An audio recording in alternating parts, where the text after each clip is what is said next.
अस्सलाम वालेकुम। जेकमाबाद खां Mohammad Ali Soomro deputy bureau chief Jacobabad जी रिपोर्ट आहे त Almehran vocational training institute Jacobabad BBSHRRDB जे ट्रेनिंग जे लाइ हिकु प्रोग्राम मुनक़िद कयो वियो, जंहिंमें वेब डिज़ाइनिंग ऐं ग्राफिक्स डिज़ाइनिंग जी ट्रेनीज़ कैरियर काउंसिल जे मथां सेशन थी गुज़रियो, जंहिंमें शहरनि घणे तइदाद में शिरकत कई। डायरेक्टर ज़ाहिद हुसैन, मोहम्मद हयात जमाली, शाहिद हुसैन सुमरो, डॉक्टर हामिद इमाम ऐं डॉक्टर काशिफ सुमरो साहब शरीक थिया। इन खां अलावा चैम्बर ऑफ कॉमर्स, शहरी इतिहाद, मोबाइल मार्केटनि जे दुकानदारनि शिरकत कई। अलमेहरान वोकेशनल ट्रेनिंग इंस्टीट्यूट जेकमाबाद जी ट्रेनिंग जे लाइ हिकु प्रोग्राम मुनक़िद कयो वियो, जंहिंमें वेब डिज़ाइनिंग ऐं ग्राफिक डिज़ाइनिंग जी ट्रेनीज़ कैरियर काउंसिल जे मथां सेशन थी गुज़रियो। हिन प्रोग्राम जो मक़सदु सभिनी खे इहो पैगाम ॾियणु हो त अव्हां जंहिं बि शोबे में आहियो इन में माहिर थी वञो त जीअं अव्हां लाइ रोज़गार वठणु सवलो थी वञे। हाणे इहो ट्रेनर खे रोज़गार जो मौक़ो मिलंदो जेको कंहिं न कंहिं तरीक़े सां हुनुर सिखियल आहे। मल्हार ख़ान सुमरो ऐं साजिद अली खोखर, जेके हिन इंस्टीट्यूट मां सिखिया आहिनि, पंहिंजे ख़्यालनि जो इज़हार कंदे चयो त असां हिन इंस्टीट्यूट जा शुक्रगुज़ार आहियूं जंहिं असांखे सिखण जो मौक़ो ॾिनो ऐं असां हाणे हिन क़ाबिल आहियूं जो पंहिंजो रोज़गार पिणु ॻोल्हे सघूं था। आख़िर में सर्टिफिकेट पिणु ॾिना विया। तमामु मोज़िज़ीन में रिफ्रेशमेंट जो पिणु एहतमाम कयो वियो हो। चैम्बर ऑफ कॉमर्स प्रेसिडेंट ऐं शमीम साहब हिंदू पंचायत मां अॻवान ऐं नायब सदर chamber of commerce Jacobabad, Hamid Ali जिन साहब फोटो स्टेट यूनियन जेकाबाद ऐं सदर ताजरालय, इस्माइल मंगर साहब कंप्यूटर एसोसिएशन जा प्रेसिडेंट जेकाबाद ऐं ताजरालय ऐं मानवारा साजिद साहब, जान मोहम्मद साहब, अब्दुल वाहिद साहब, vice school nursing school Jacobabad ऐं असांजा ॿिया जेका फैकल्टी मेंबर्स, स्टूडेंट्स, BBSYDP जे ऐं पैरामेडिक्स साहब। अॼु हीअ जेका असांजी कचहरी जेको जोड़ थियो आहे, जो मक़सदु हीअ आहे त असां पंहिंजे दोस्तनि खे ॾेखारियूं था छा पिया कयूं, असां जेकाबाद यूथ छा पिया कयूं। ऐं इन खां अलावा तव्हां जेको हिते कयो पिया, तव्हां पंहिंजी कुझु कारकर्दगी ॿुधाईंदव असांजे दोस्तनि खे। हिननि जो असांजो जेको चीफ गेस्ट आहे उहो दीदार साहब आहे। हिन खे वॾे दोस्तनि खे साईं को टाइम वठो, असांजी टाइम ॾिनो असांखे। साईं जी वॾी महिरबानी लख कुर्ब जो असांखे पंहिंजे कीमती घरनि में असांखे टाइम ॾिनो।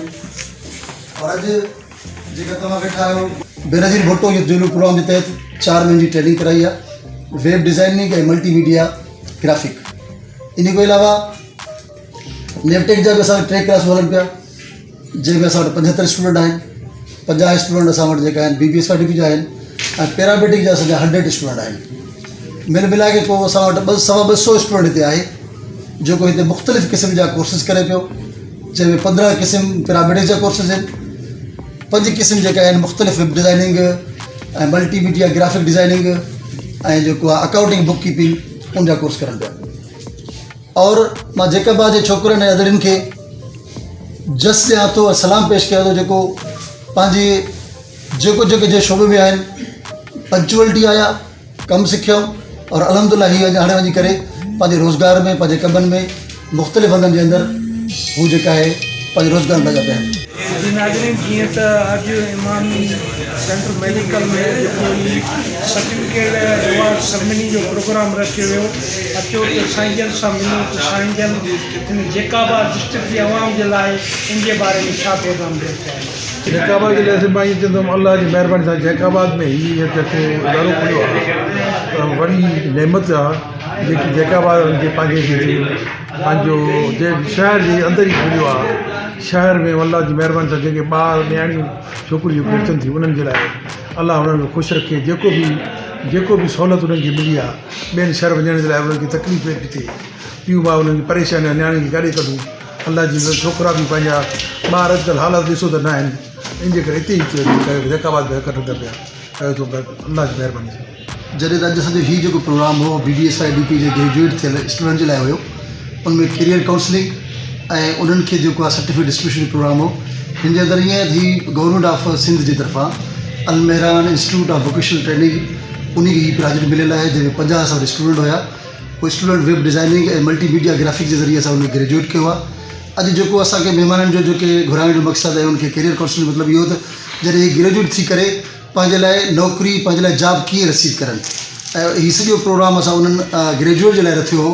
त हुननि खे असां कैरियर काउंसलिंग कयो ऐं उन्हनि खे जॉब प्लेसमेंट ऐं नॉलेज अबाउट बिज़नेस मार्केट लिंकेजिस ऐं जेको उन्हनि कोर्स कयो आहे उन कोर्स खे कहिड़े तरीक़े सां यूटिलाइज़ करनि, असां हीउ प्रोग्राम इन जे लाइ रखियो वियो आहे। ऐं असां पंहिंजे तमामु मौज़ीन जो शुक्रगुज़ार आहियूं शहरनि जा जंहिं असांखे टाइम ॾिनो ऐं असां स्टूडेंट खे टाइम ॾिनो ऐं पंहिंजे क़ीमती राय खां राय जो इज़हार कयो। जीअं त पहिरियां तव्हां इहो पंहिंजे हिन हवाले में ॿुधाए वियो जेको आहे सो निस्कारी मिनिस्टर मोहम्मद मियां सुमरो साहब जैकाबाद जे लाइ जेको कॉलेज साईं जन मंज़ूर कराइनि था त उन जे हवाले सां सर तव्हां। सर ईअं आहे त मोहम्मद मियां सुमरो साहब जे कोशिश सां हिते टेक्निकल कॉलेज फेडरल गवर्नमेंट जो ठहे पियो जेको नेवटेक ऐं GIZ थ्रू ठहे पियो। उहो जेको आहे उनजी PC1 तयारु थी चुकी आहे। उन PC1 में मां पाण शामिल आहियां और हीउ मोहम्मद मियां सुमरो साहब जो असांजे यूथ जे लाइ वॾो पैगाम हूंदो ऐं असां यूथ हितो ग्रेजुएट थी करे BS लेवल जी टेक्नोलॉजी जी जेका डिग्री हासिलु कंदा ऐं इंशाअल्लाह ताला हीअ असांजा छोकिरा जैकाबाद जा जेका यूथ आहिनि उहे सुठी जॻह ते वञी करे पुॼंदा ऐं रोज़गार हासिलु कंदा। साईं अॼु ही कैरियर काउंसलिंग जे हवाले सां अॼु हीउ प्रोग्राम जेको आहे सो इमाम मेडिकल सेंटर में मुनक़िद कयो वियो। मूंखे हिते अची करे बेहद ख़ुशी थी जो हितां जी इंतिज़ामिया जेका आहे उहा अॼु पंहिंजो सर्टिफिकेट तक़सीम करे रही हुई टेक्नीशियन जा तमामु जेको आहे सो शागिर्दनि जे अंदरि जन पंहिंजा कोर्स जेके आहिनि से पंहिंजे पंहिंजे शोबाजात में जेको आहे सो कंप्लीट कया। यकीन ॼाणियो त असांजे पसमानदा इलाइक़े जैकाबाद जे अंदरि इन क़िस्म जो हिकिड़ो जेको आहे सो मॉडरेट इदारो ऐं जिते नियाणियूं जी अलॻि सां जेको आहे सो हिकिड़ो तालीम जो सिस्टम ऐं नौजवाननि जो जेको आहे सो अलॻि सां तालीम जो जेको हिकिड़ो सिस्टम हुयो हिते पहुची करे ऐं तमामु जेको आहे सो फैकल्टीज़ ॾिसी करे दिली ख़ुशी ऐं मुसरत थी आहे ऐं दिलि सां दुआऊं त इंशाअल्लाह अल्लाह पाक हिन इदारे खे जेको आहे तमामु वधीक जेको आहे सो अञा वधीक तरक़ी अदा कंदो। साईं सभ खां पहिरियां ई त मां मोहम्मद हयात जमाली साहब ऐं ख़ासि करे पंहिंजे क्लास फेलो दोस्त डॉक्टर साहब साजिद सुमरे साहब जो निहायत शुक्रगुज़ार आहियां जो उन्हनि असांखे हिते अॼु जी तक़रीब में मदू कयो। सो उन्हनि जेके पंहिंजी नियाणियुनि जे लाइ ऐं नौजवाननि जे लाइ जेका मुख़्तलिफ़ शोबनि में जेके प्रोग्राम्स आहिनि उन्हनि खे ट्रेनिंग्स ॾियनि था इदारो खोले करे ईअं सम्झो जैकाबाद खे हिकिड़ो वॾो गिफ्ट ॾिनो आहे ऐं इंशाअल्लाह उहे नौजवान हितां बासलाहियत जेको उहे सभु शयूं सिखी करे पंहिंजे जैकाबाद जो ऐं पंहिंजे मुल्क जो मुख़्तलिफ़ फील्ड्स में वञी करे पंहिंजो नालो रोशन कंदा। जी नाज़रीन जीअं त असां ॾिठो ऐं ॿुधो बि सी जेको ही प्रोग्राम हुयो इन हवाले सां जेके हिते साईं चीफ गेस्ट हुया ऐं ॿिया जेके महिमान हुया उन्हनि इहो ई पंहिंजो राय ॾिनी ऐं उन्हनि इहो ई पैगाम हुयो जैकाबाद जे आवाम जे लाइ त माशाअल्लाह हिकिड़ी ज़बरदस्त असांजे डिस्ट्रिक्ट जैकाबाद जे अंदरि सुठी फैसिलिटी आहे ऐं हीअ जेके सर्टिफिकेट ॾिना विया तो माशाअल्लाह जेके ही छोकिरा जेके हितां ट्रेन थी करे ऐं हू माशाअल्लाह इन क़ाबिलियत जे लाइक़ु ऐं अॻिते वञी करे माशाअल्लाह पंहिंजे जैकाबाद जे फ्यूचर ऐं मुस्तक़बिल लाइ तमामु सुठो जेको आहे सो माशाअल्लाह ई नालो रोशन कंदा। Pak Af Zaban news deputy bureau chief Mohammad Ali Soomro cameraman Kashif Ali Soomro.